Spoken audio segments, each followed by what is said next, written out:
I'm rolling one more time. So the first part of this perfect, is, we'll call it the opening chapter. This is the opening chapter.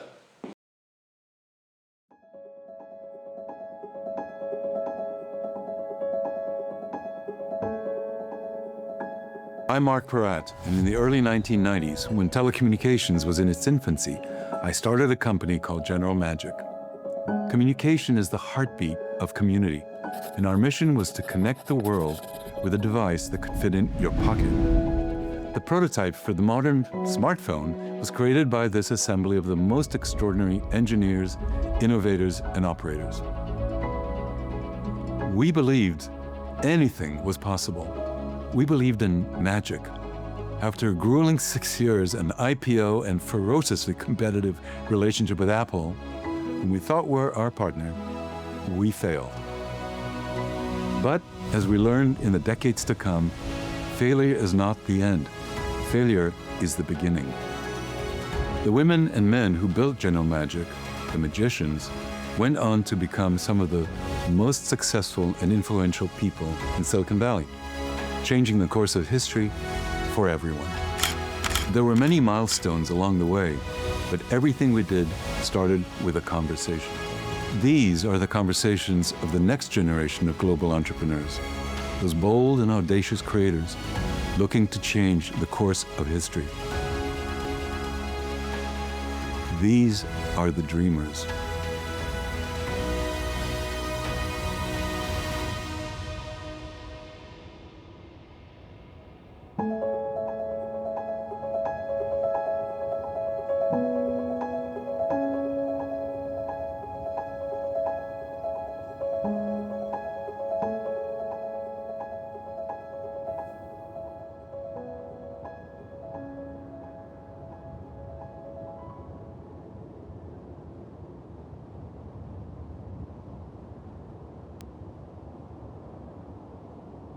You know what I was just thinking about?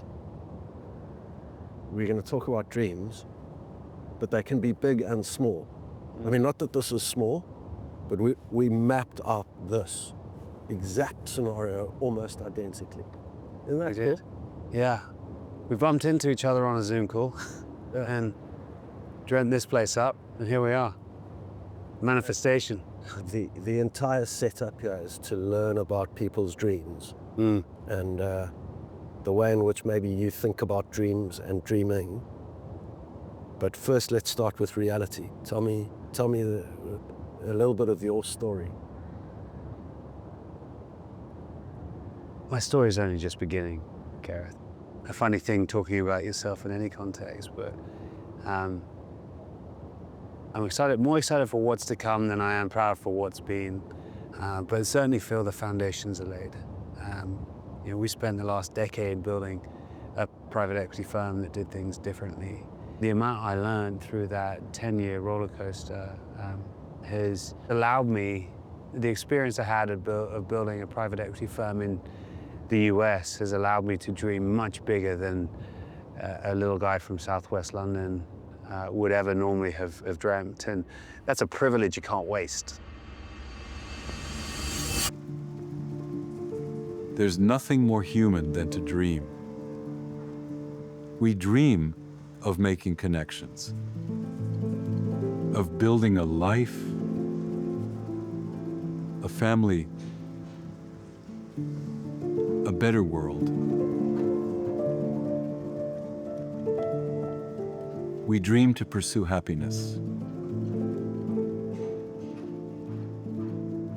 to fulfill our purpose, to create a legacy.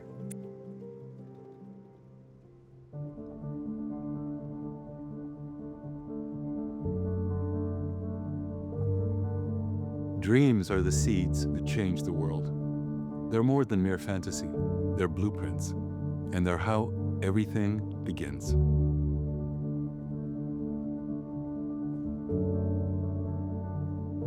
I think when I look back to like my early days as an entrepreneur, I feel like I had no idea really what I was doing.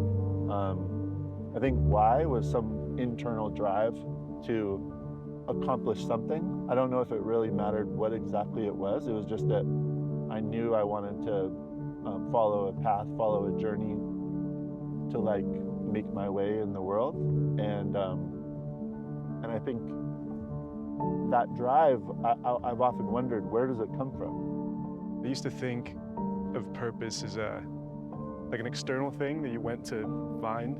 Like I guess anecdotally, I went to did the Camino de Santiago in Spain, which is like this 3 to 4 week walk, and just thinking that at some point I was gonna stumble, upon my purpose. And funny enough, it was only when I came back to London and started exploring ideas and entrepreneurship that, I actually found what I wanted to do, which was build a business. In the case of WeWork, I had a really simple, intuitive, empathetic idea, which was a person coming to work every day in a depressing, in my view, gray environment, like gray light, gray carpet, gray cubicle, was living like one of the worst lives you could live. And my empathy for that person was all I wanted to fix, and I literally thought about, like, I want to build this new environment around that person, and that if that can change for that one person, that's doing something quite big. There was sort of an infiniteness to that.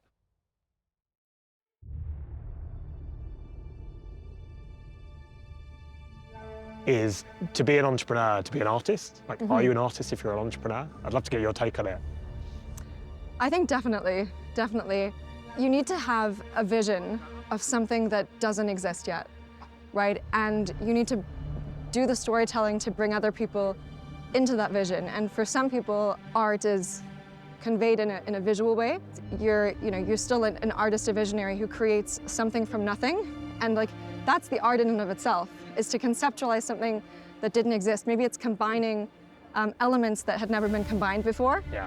And creating something new with that, and bringing people into that story. Yeah. So to create something of value from nothing. Exactly. It's just seeds of an idea in so many cases with entrepreneurship, and to be able to convince the world and then bring that to life. I think that's a truly artistic expression, and even more so, it adds value to the world.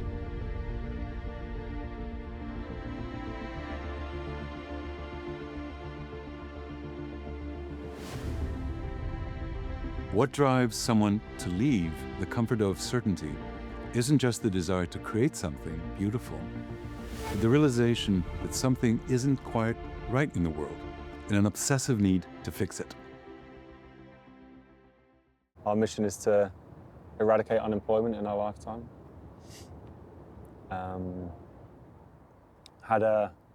Is it an impossible mission?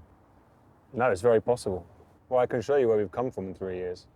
We started the business as like a small boutique consultancy. My background was management consultant in the tech area. We started the business because I wanted to help refugees that had come to the UK get jobs, so I just hired them, requalified them. And we started to realize how much bigger, how common the challenge is, not just for refugees in the job market. Even kids coming out of university today, I'll tell you why. We're here in Jordan, 30% youth unemployment, people with educated, skilled workers who can't find jobs. In the G20, 80 to 90% of businesses say they can't find enough workers. It doesn't make sense how those things can coexist. As an entrepreneur, your purpose is you want to reshape the world in some way, shape, or form. You want to reshape an industry, you want to reshape a region, you want to reshape the world in some way, shape, or form, and it's often being led by sort of what's inside. What Spotty wanted to do was increase financial inclusion. Like, that was my purpose, right? And it was because of the fact that I know so many, I'd experienced so many people that like were having that hardship, and that was enough, and that was sort of fueling my passion. Entrepreneurship, it's deep-seated in the culture of Jordanian youth, which is very, very interesting because they want to challenge the status quo, and they are strong believers, including myself, of how this is very beautiful country with this so glory, the serene history, and we want to celebrate that. And it's not only the cradle, which is my views and what we want to do. It's not only the cradle for civilization, but we want it to be the cradle for entrepreneurship as well. My most important dream is very much related to my experience in life and my age, obviously. Wanting to see the region be fulfilled in terms of peace, in terms of opportunity, in terms I really need to see that while I'm here. Because to me, this is a dream that would come true. And I know deep in my heart, the opportunity is just purely endless, endless.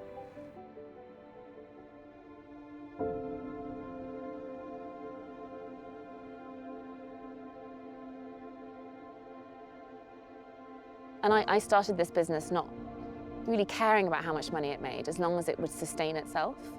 Because to me, I just didn't want another woman to feel how I felt during my motherhood experience, my early motherhood experience. And this is the thing I just find so ridiculous. Like, women are creating human beings, and yet we're just expected to crack on as if as if we've got a cold, you know? Not even that.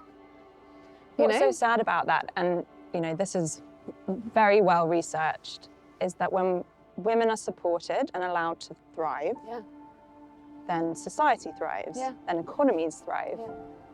So if we get it right, we can allow women to get that balance between working, motherhood, and culturally, societally, you know, we all thrive. I genuinely just want to be remembered for somebody who was an advocate for equality, if you will. Whether that's financial, legal, or just in gender, the workplace. doesn't matter. Yeah, you know? even in the team that you build. Don't think we have enough fairness in the world, and it's not a world that I necessarily subscribe to, and that's what drives me, right? Like in everything, kind of what I do, and I want fairness. Whatever the quest, the entrepreneurial journey is not easy. Every breakthrough idea faces a gauntlet of rejection, setbacks, and even outright failure. I spent time recently with a person in business I have the most admiration for, Marc Porat, who built a firm called General Magic. In the 1990s, he and his team built the iPhone. They built a system that ultimately was the birth, way before its time, of the iPhone, the iWatch, of cloud, of Android, of the emoji, of all these technologies. But the problem was the dream came too soon. Too early. And they IPO'd, they raised loads of money, they even shipped the product to market. But it didn't resonate. It didn't click with the consumer. The technology wasn't quite there. It was a little glitchy. But everything that happened there was taken forwards, and the kind of the takeaway from that story, if you spend time with Marc or you watch the documentary, is failure is not the end, it's the beginning. And the dream was the beginning. His dream was what changed the world we live in. But it wasn't him that necessarily took that dream all the way through. Steve Jobs did, and then a whole load of thousands of other people did. Take it from me. In the face of failure, a successful entrepreneur requires irrepressible resistance and the ability to face constant rejection and seemingly insurmountable odds with unwavering self-belief. The older I get, the more I'm realizing that there is no end. In other words, and I don't know how God has made our brains, but like an 80-year-old will feel the brain is still 20. You've never really arrived. So the need for resilience, the need for courage, the need for stimulation, it's a forever game. I don't believe any human being, it's not only related to entrepreneurs, any human being will always be faced with challenges. And resilience for me is not the absence of a challenge. We'll always have challenges. Some people react to the challenge differently. Yeah. Some people will cower, and some people will be stimulated in a positive kind of way and will grab the challenge to make something big. We were looking up earlier, weren't we, the definition or the etymology of the word resilient. Re is the Latin word for again, and siliere is the Latin word for to leap, to jump again. And I think that speaks to what you're talking about there. You have to constant again and again, get back up, get back up. A quote came through by a guy who says, in a boxing match, you're only defeated not when you get knocked down, it's when you don't stand up. Then you've lost the boxing match, to your point. Yeah.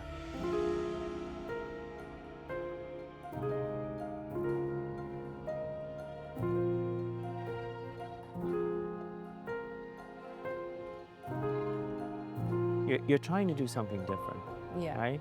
And whenever you try to do something different, like people's first reaction is always going to be no. It doesn't work. Like I will literally be coming off of like an investor call where they just told me, no, your idea isn't going to work. And I'm going into an interview and being like, this is the best thing in the world. And you just have to silo yourself off. Cut the noise. You get peppered so much with the no's that if you ever did allow for that to kind of penetrate into other parts of your life, right? It's overwhelming. Right? Yeah. And by the way, that's not to say like, look, I'm not getting up on any kind of high horse about this. It will crush me at times. It'll crush me. Like I have to kind of pick myself up off the floor. Like there's only so much you can hear no, right? Absolutely. Yeah, we're human. Exactly. Right? One great mentor of mine turned around to me and said, Charles, it's an 80-20 rule. You'll get it right probably 80% of the time, but you'll get it wrong 20% of the time. And accept that. And when you get it wrong, put your hand up and use that word that we don't hear very often in the world today, sorry. And that sense of reciprocal vulnerability that you will then therefore show, you'll learn more from that. And by the way, those who are working for you will respect you considerably more.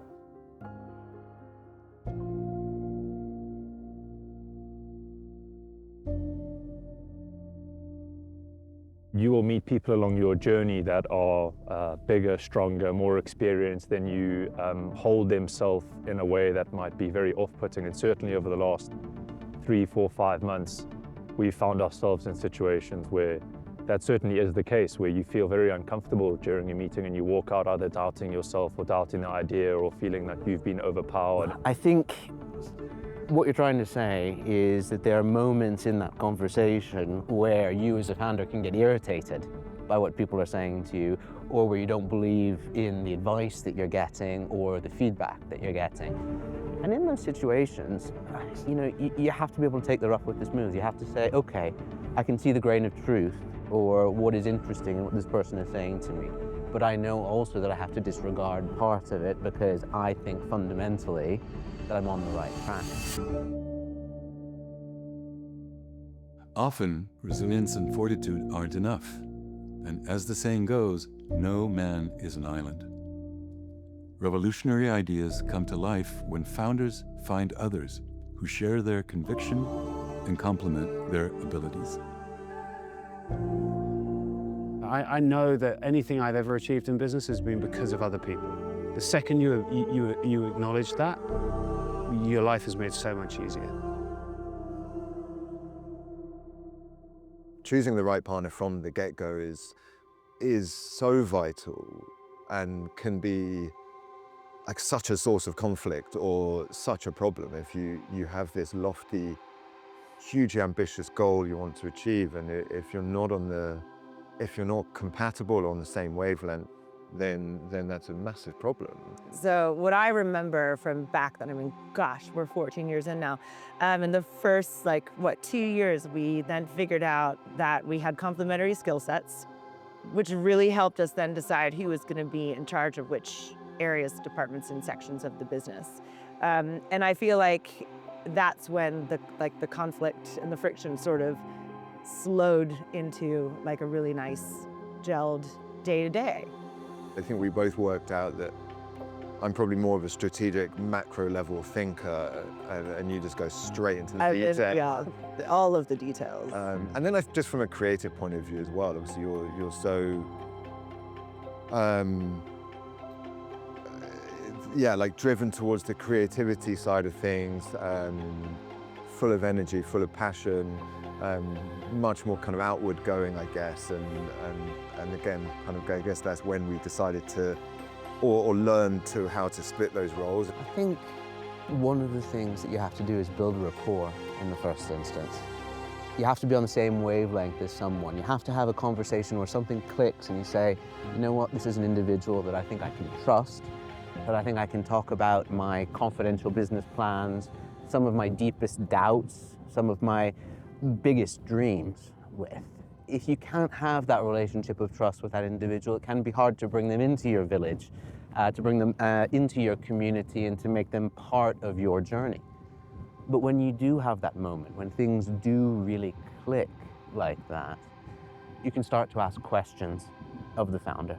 And how much do you think that is about gut, like gut feel? You know, you often hear founders, and I'm certainly one of them, who have a gut feeling about something, and often you don't listen to that gut feeling, and sometimes it's loud and it's telling you something. What I always tell people about leadership and about bringing people with you is that there's an element of IQ and there's an element of EQ as well.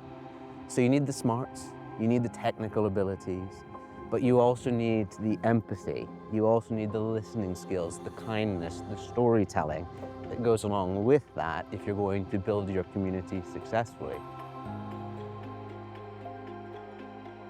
But where does the self-confidence to trust your instincts come from? Oftentimes, partnerships are made easier by shared histories and common bonds. Really, for me, personally, I feel like it comes down to roots and understanding. In order to know where you're going, there's an element of needing to know where you've come from. And you imagine like a tree with its roots and its ability to, grow and grow and grow. It needs to be really well anchored in the ground. And I think for you and I, it's really, really relevant given, I'm from Cameroon and have been fortunate enough to live in 7 different countries, and kind of being uprooted in a way and having to plant my roots again in different places. Is then you have to kind of create these systems. Like how do you adapt and adjust to different situations, different environments, different people, different cultures, different educational systems. So there's everything that you just said there really, really resonates with me. I would say recruiting and finding the right people and getting them to believe in you is probably top of my list of the hardest things about building a company. Yeah. You have to be able to find people that are very capable, very smart, very independent themselves to follow you. Yeah. That adds a layer of challenge. Like, it's not like anybody who can do it. I think for me, what always helps is, especially once you've built a team and you've kind of gotten people on board, reminding yourself that people believed in your purpose, and that they're bringing their own passion I agree with that. To kind of serve that purpose, which becomes communal, is that validation, I guess, that external or that internal validation from that team that you're on the right pathway. The hardest part of bringing ideas to life isn't the inspiration or even finding partners. It's the relentless daily grind of turning vision into reality, requiring a profound sacrifice.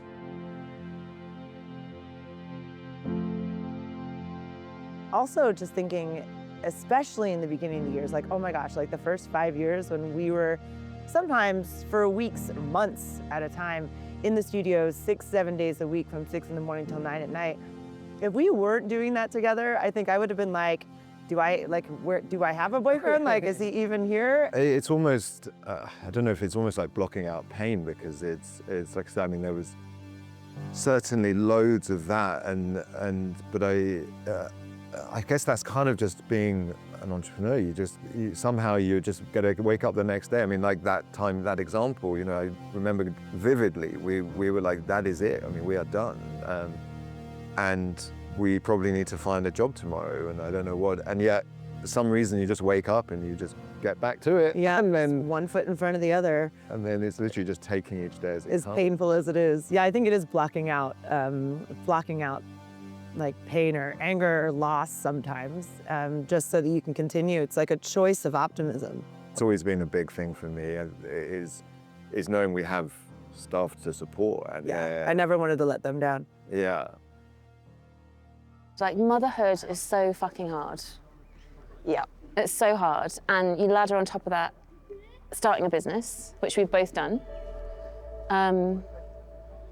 which is so incredibly difficult. And I don't think enough is actually spoken about, the balance of being an entrepreneur and being a mum at the same time. No one really talks about that. And it's impossible. What is that balance? There isn't a balance. I haven't found balance. No. I think you're constantly reevaluating, reflecting, communicating, figuring it out. But it's incredibly difficult. And you feel like you're doing everything badly the whole time.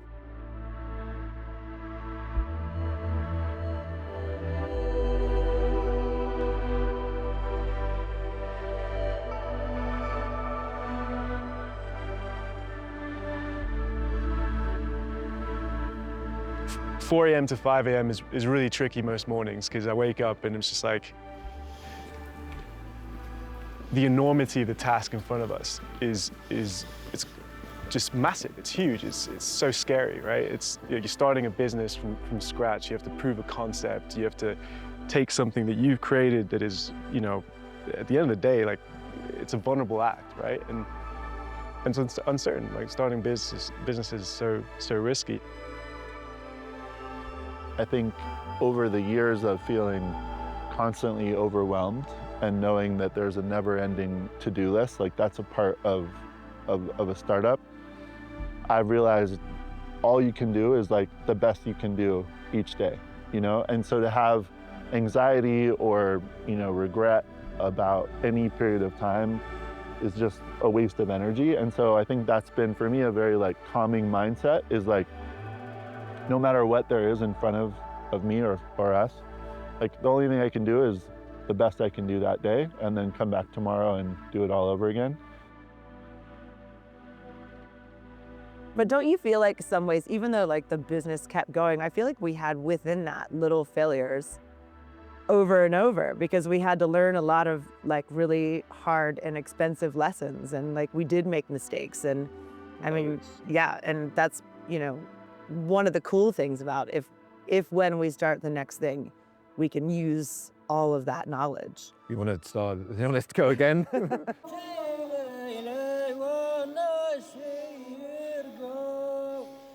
This is the reality of execution.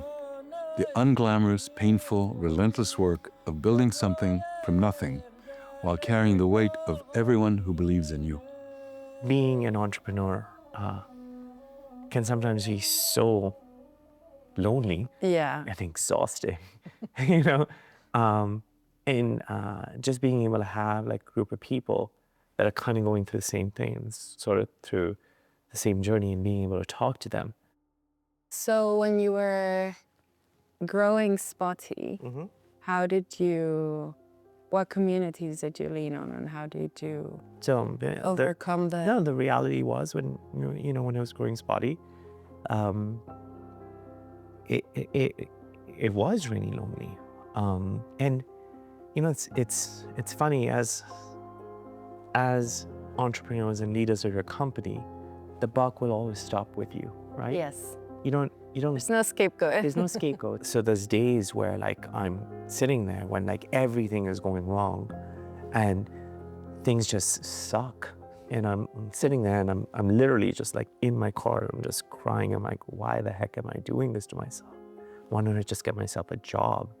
You know, a accomplished person, just be like, that's what I want to do. Yeah, yeah. You can be comfortable. You can be very comfortable. Yeah. And I'm like, that's the time when you really dig in deep, and that's the only thing holding you and sustaining you and keeping you going is your passion.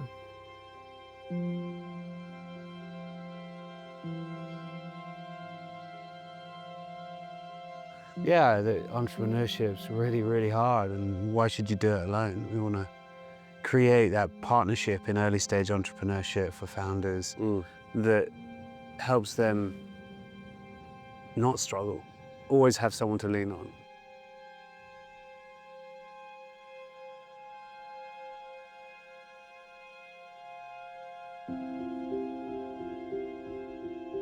The greats, or even just the good amongst us, are the ones who are able to generate really interesting dreams, whether they're big or small, but then execute on them. Correct. And that, you know, and then I was thinking about you and what you're building with Opus and this community of people. These desert conversations offered a rare sanctuary, a place where pioneers accustomed to walking alone could recognize themselves in others. Yeah, I think that was an enormous game changer for me when Opus launched, and as you say, other networks as well, because there is that just shared experience, and it just cuts through so much of.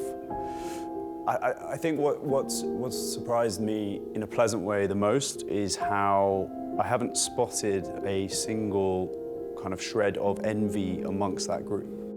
Building a community, certainly of founders, is really difficult, but there are a lot of them. There are a lot of them all over the world, and some do a great job, some don't do a very good job at all. Yep. I think what I've been struck by is the quality and the calibre of individuals that I've been surrounded by over the last number of days, but also their wares. I come across so many people that they reach out to me wanting to create communities. But then when you actually speak to them about why are you creating the community, what's the purpose, what do you want to achieve with this, and then they don't know. But I definitely feel with Opus it's very clear about what it is that they're looking to achieve and what the mission is. And I think it's so easy when you feel like you've lost your confidence and you don't feel like you're doing anything well, that you retreat into yourself, you become insular. And it does take somebody to bring you out of that and to welcome you into, a friend, whether it's your mum or your sister or, a community like Opus, to have these conversations and to build it into your week.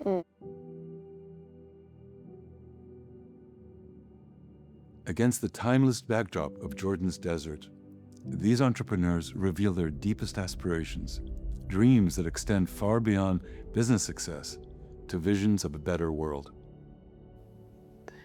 I dream of a world where people are free of fear. And I dream about how I might inspire people in the world to live without fear and get over their fears. Love that. What's that saying about fear killing more dreams than, is it like action or effort or something along those lines? Fear is the mind killer. It is. It really is. I'm just thinking about the number of things that I've not done because of fear. And then you actually try them and you're like, oh, that wasn't too bad. It seemed a lot worse in my mind. My dreams are to combat the fears I have, and the fears I have are that I would potentially go to my deathbed with these unrealized ghosts of the unfulfilled potential. And those ghosts come and they say to you, we came to you, we chose you, you could have given us life, you could have breathed life into us, but instead we're both going to the grave now. And the idea of all of these amazing ideas that we all have, and the incredible things that we can each do as individuals, the idea that I would then not be able to at least bring some of those to life, it scares me and drives my dreams on the other side of it, if that makes sense. But the concept of contributing prosperity more widely, so the sort of hierarchy of trade that creates for prosperity, prosperity that creates for social cohesion that creates for stability, and stability that creates for security. I would love to see that equation being mapped out more effectively to our world today. Yes. What are your visions for the future? I see for the creators as as a global brand that empowers women across the world. And there are so many different ways in which we can do that. And I think that's one of the things that I find quite overwhelming with this mission, is that it is so broad. And there are so many facets of matrescence, which is, you know, when we talk about the physical, the psychological, the emotional transition a woman makes from womanhood into motherhood. There's so many facets of that are broken. And as I travel around the world and explore other cultures and talk to women and unpick it even more, you see the scale of the problem. And it's terrifying, like how badly women are supported on so many levels. And that's what gets me out of bed every morning. That's what drives me and fuels me. I think, you know, entrepreneurs, the best thing we can do is almost pay it forward. You know, if you find that you've got the learnings and insights and stories that are hopefully going to help someone else, the ability to share those and help them on their journey just kind of keeps everything moving and ultimately keeps the world evolving. But my sense with Opus is the mission is grand. And I think Sam and the team have got the foundations to build something very special. And, you know, that's been echoed by what I've seen on this trip.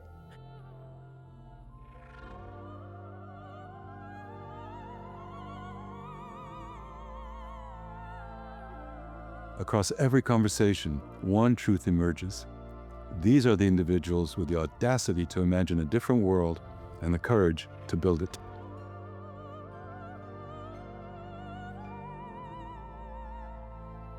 We were talking earlier, Mandela talks about, in his book, he says you summit the mountain to get to the top, and when you get to the top, you look up and you see, but there's a lot more. Yeah. You realise the journey up was the thing that made it, was the thing that was awesome. That's why he's going again.